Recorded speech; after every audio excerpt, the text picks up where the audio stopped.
તમારા સિસ્ટમમાં ગોઠવાય ત્યારે તમે સફળ બની શકો. હવે વાત એની કરશો. નોર્મલ અવસ્થાની અંદર આપણી સિસ્ટમમાં આ 70% કામ કરે છે. કેટલું? એની અસર આપણી પર કેટલી છે? 70. આની અસર બી ની અસર છે 20% અને આની અસર છે 10% અથવા એનાથી પણ ઓછી. એનાથી પણ ઓછી.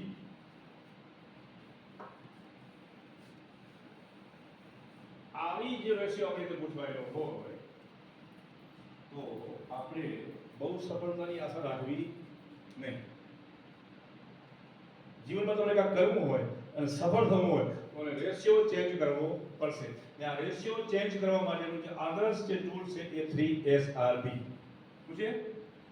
3SRB, મંત્ર જપ અને હોમ હવન. આ જે 3 ટૂલ્સ છે એ 3 ટૂલ્સ જો તમારા જીવનમાં અંદર ઇન્સ્ટોલ કર્યા તો ધીરે ધીરે આ રેશિયો ચેન્જ થશે. રેશિયો ચેન્જ થશે. રેશિયો ચેન્જ થશે અને રેશિયો નવો રેશિયો ગોઠવાશે.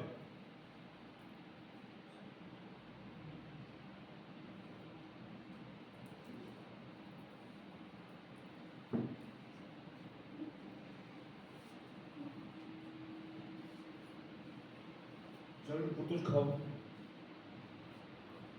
જરૂર પૂરતું જ આરામ કરવો.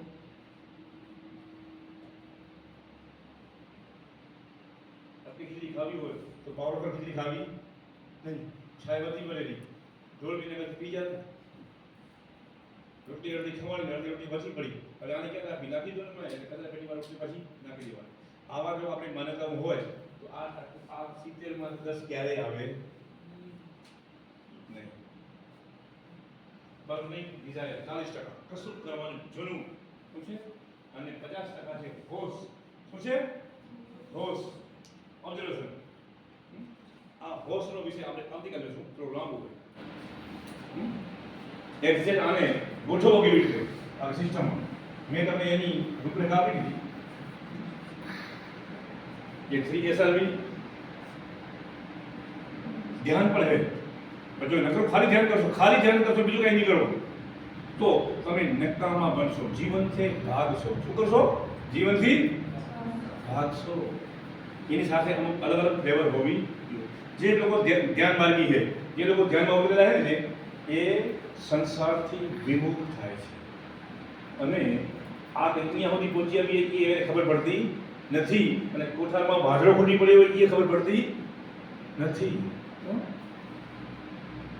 અને પાકીટમાં નોટનું ખલાસ થઈ ગયું એની ખબર પડતી નથી.